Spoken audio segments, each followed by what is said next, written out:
Pues hola, muy buenas tardes.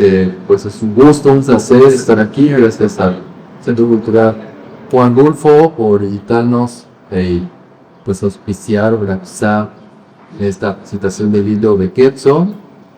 Eh, Hubo temporada para que floreciera un poema, editado bajo el sello Fondo del Mar Ediciones.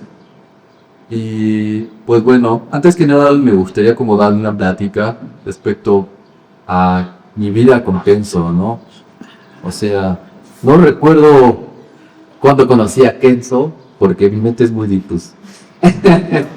Pero eh, desde el momento que lo conocí yo sabía que había algo que nos unía, y eso de los unía era como la expresión poética, ¿no?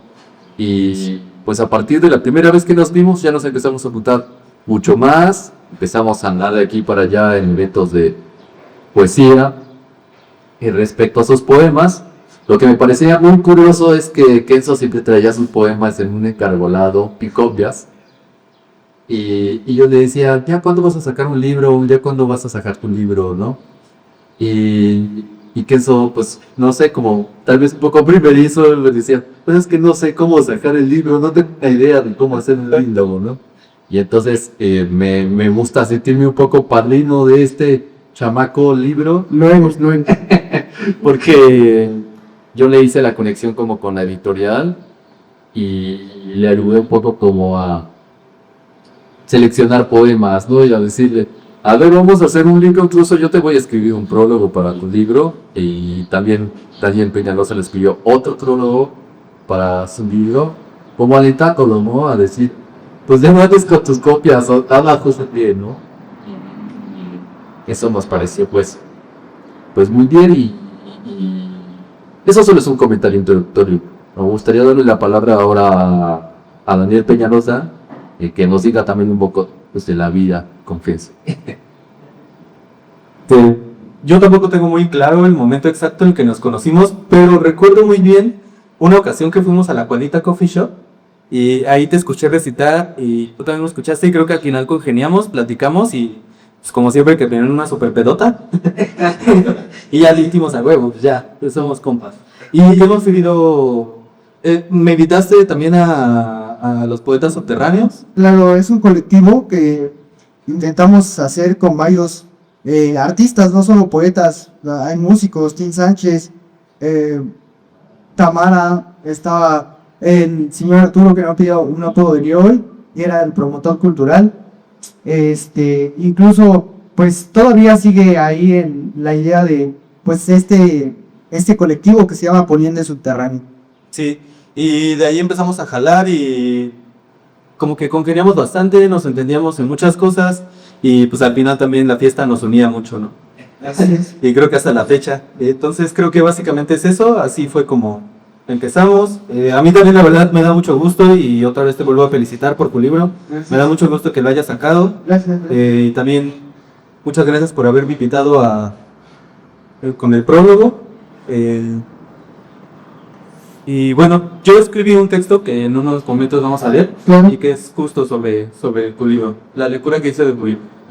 Pues miren, antes de que mis compadres de aquí lean sus textos, me gustaría decir unas palabras acerca de no hubo temporada para que floreciera mi poema.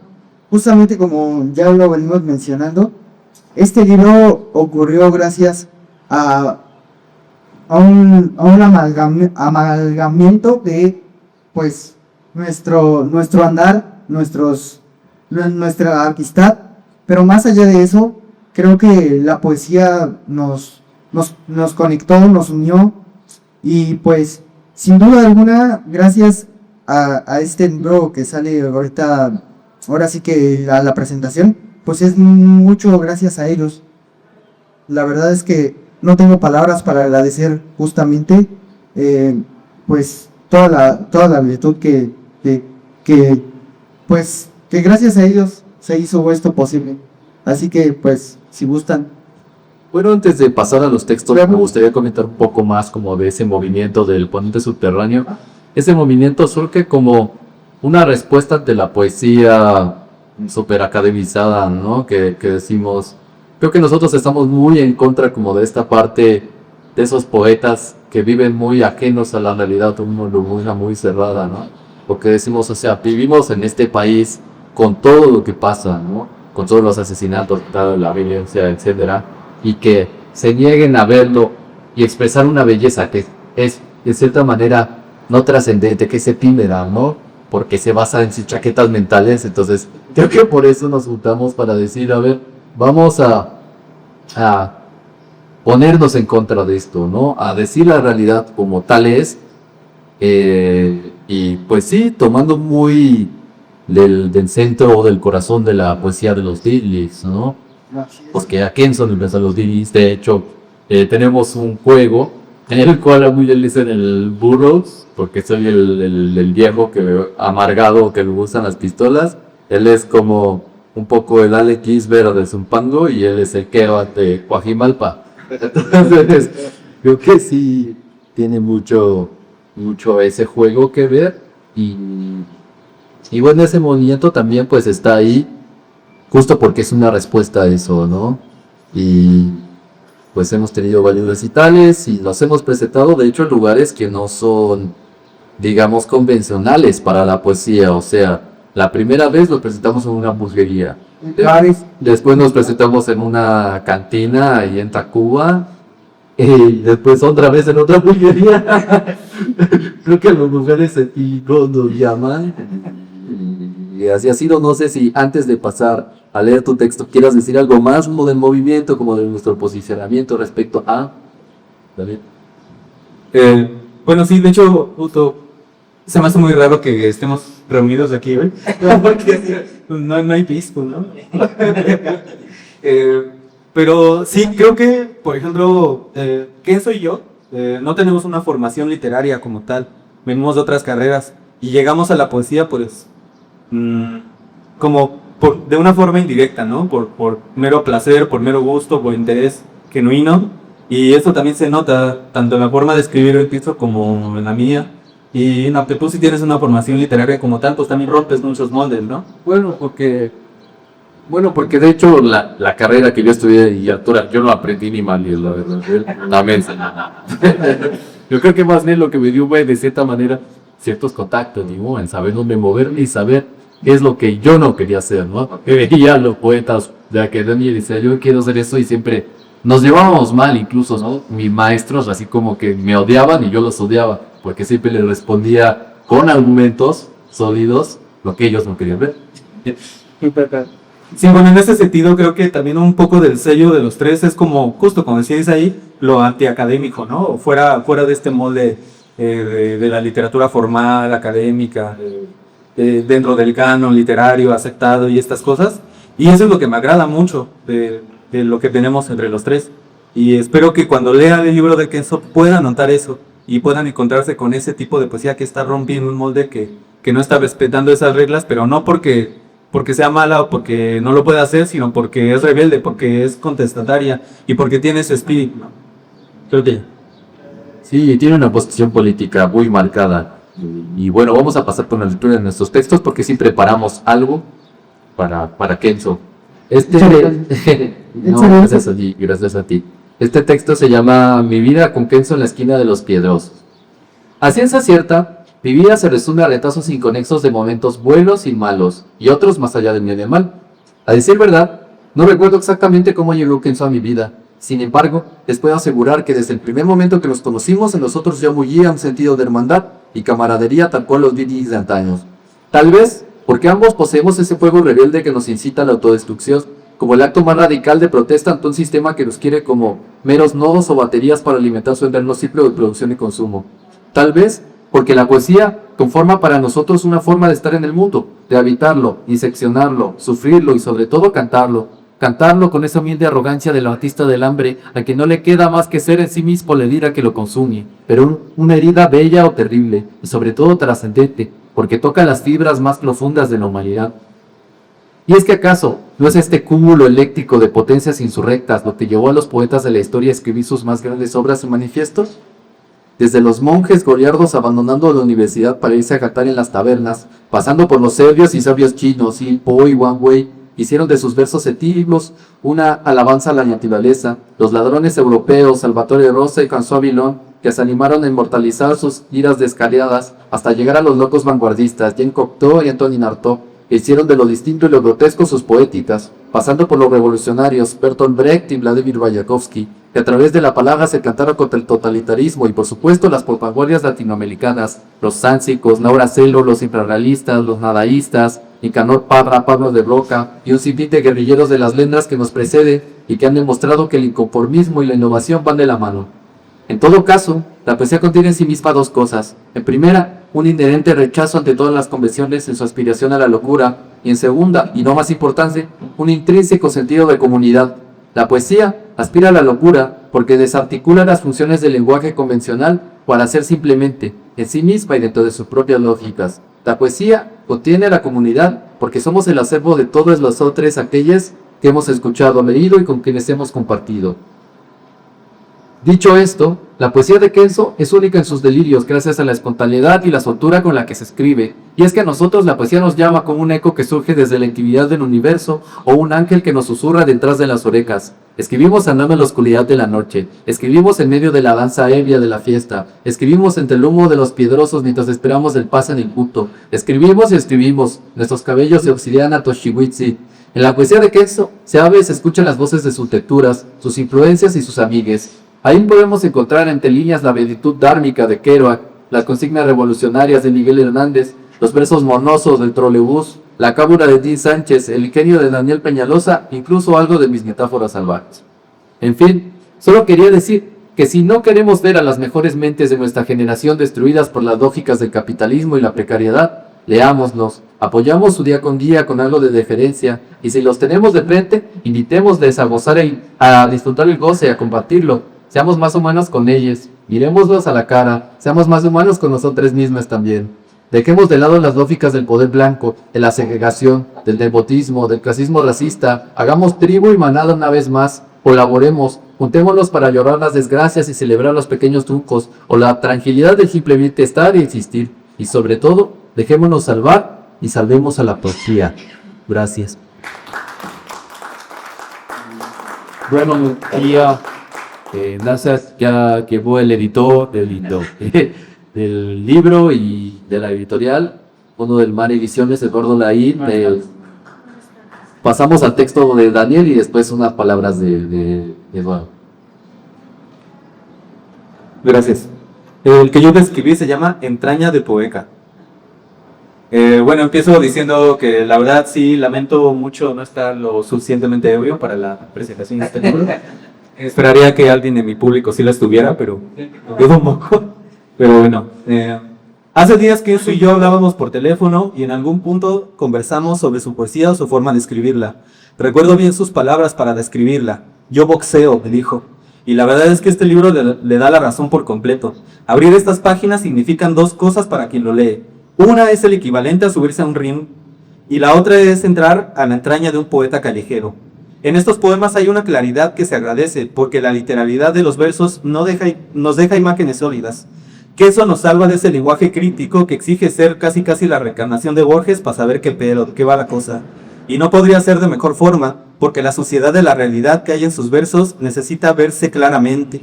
Es un putazo, un clarísimo putazo, y un putazo no se adorna, se propina. Eso hacen los poemas de Kenzo. No es que no haya metáforas en su poesía, por supuesto que las hay, algunas muy interesantes, pero en estos versos es fundamental la transparencia del puño que rompe el aire para dar un golpe certero. Lo que pasa aquí es que no se habla de los ojos como si fueran drogas, se habla de drogas como si fueran drogas y yodos, pero lo fundamental es la droga. Digamos que es un inciso. Por ejemplo, el poema que le dedica a Isaí, puro poema sin cortar, es significativo porque sintetiza la poética kensista. El título expresa lo que es en sí toda la poesía del autor, poesía sin cortar, nacida del impulso más honesto, de la voz visceral, de un fuego ciego, implacable y hermoso. Un diálogo en voz alta del cerebro con el viento y con el papel, la crudeza del yo que habla desde Getraña. Tampoco es raro que quien lee sus versos sienta cierta suciedad lírica. Esta aparente suciedad cobra sentido cuando se entiende la dimensión y preocupación espiritual de Kenzo. Es que muchos de los poemas pueden leerse como declaraciones de fe, versos donde asoma la filosofía personal del poeta que es. algo que puede verse de manera hermosa en su poema Ojos de Perro, donde hay una afortunada y genial identificación con lo marginal a través de la figura del perro maltratado. El poeta se identifica y adquiere el dolor y la rabia de este. Y creo que eso habla del sentido humano y de comunión con lo no humano del poeta oscuro. Es sabido que quien no reconoce su propia oscuridad ante los demás y finge ser pura luz, carece de sentido humano. Estos poemas, con toda su oscuridad y su luz que asoma por igual, son poemas humanos. Otro poema que se siente como declaración de fe es el poema Corona de Cloes, que en lo personal es mi favorito, creo, de todo el libro, que además contiene el verso que da el título al libro y me parece significativo. El poema se siente como un manifiesto personal, el poeta frente a la muerte, quizá más bien su muerte, y un potente juego con la dimensión simbólica de esta, que como algo humano, el poeta entiende su importancia y su banalidad al mismo tiempo. Cito unos versos. En mi aureola crecen espinas y rosas. Sujeta mi fuerza invisible que me suspende en esta realidad en que mañana moriré y todos por igual. Kenzo parece mirarse siempre en un espejo sucio y roto y dice frente a ese espejo, ese soy yo. A veces leer su descripción de sí mismo es como ver a alguien a través de un prisma opaco y cenizo. Se siente especialmente en el poema de Autorretrato, pero conviene citar, y es necesario hacerlo, dos de sus últimos versos en este poema, que dicen: mi autorretrato, muchachos, es mitad ficción y mitad realidad distorsionada. Nadie se ve con un tercer ojo. Aquí cabe la consideración de que estudió psicología. En su carácter introspectivo se nota un viaje espiritual hacia adentro, algo que pienso que yo no noté de inmediato, quizá por mi formación como sociólogo, aunque sí que hay un estar en el mundo. Kenzo parece volverse casi siempre con asco del mundo hacia sus adentros, a su refugio interno. Y justamente, como sociólogo, quiero hacer el último comentario sobre este libro. El ojo de Kenzo mira a la sociedad y su tiempo con recelo. Hay una preocupación constante por el estado de la época que le toca vivir. El poeta mira lo absurdo del mundo desde su sagrada montaña, resguardado por los árboles y manantiales de Huixquilucan. Cercano a la tierra y la naturaleza es cuando se le revela la estupidez del comportamiento de la gente del cemento y los rascacielos. Ante esto, Kenzo empuña una bandera propia y la hace poema, que es una magnífica forma de estar vivo, el poeta como un peculiar actor social. Kenzo es, como lo dije en el prólogo que escribí para este libro, un poeta que empata su poesía con su vida, un poeta que vive poéticamente. Oh.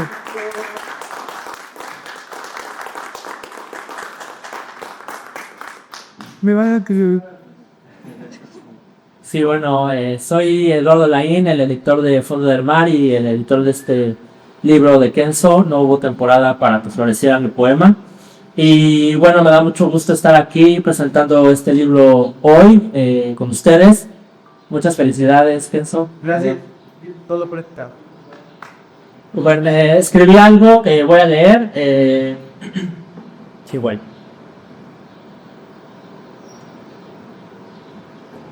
Vivimos intensamente. Apretamos el acelerador a fondo.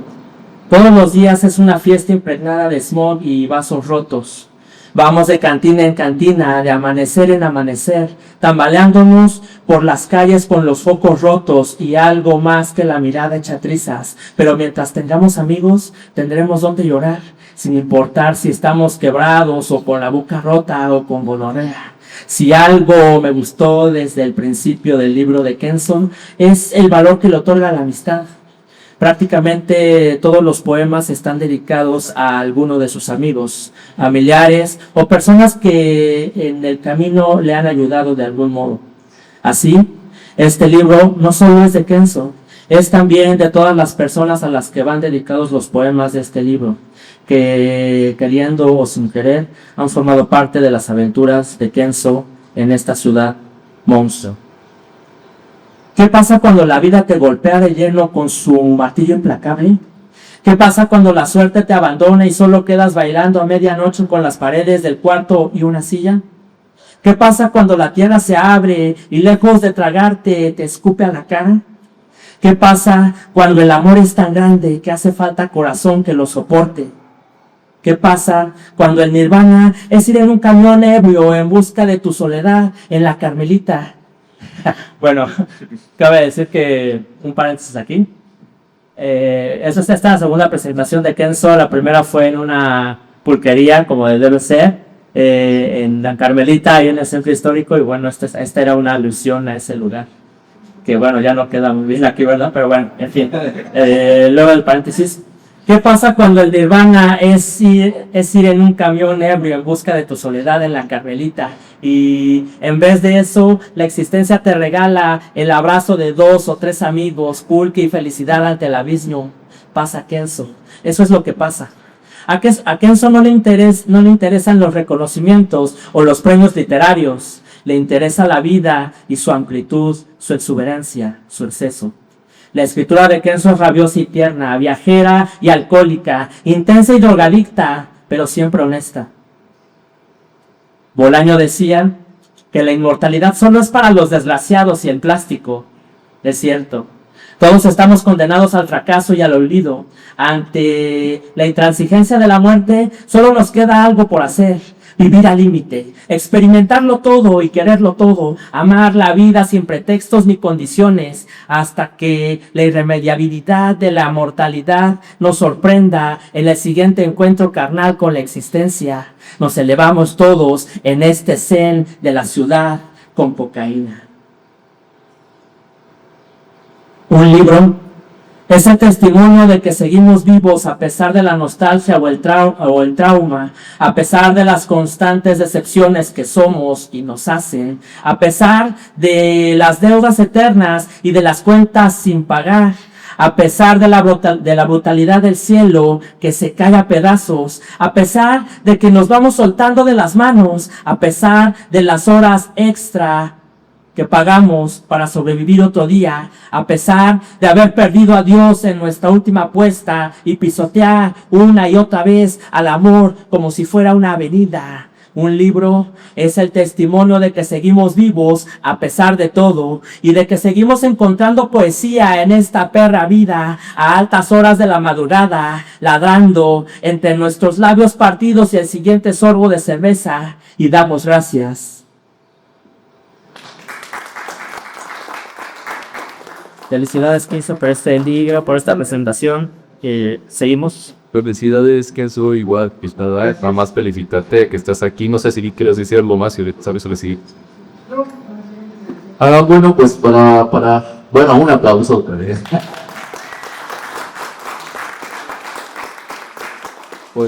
Bueno, de hecho tenemos invitados especiales que van a leer textos, buenos poemas, ¿no? No sé, tú tienes la lista que sabes que me van a pasar, pues pasa aquí. A ver, mamá, no te dos.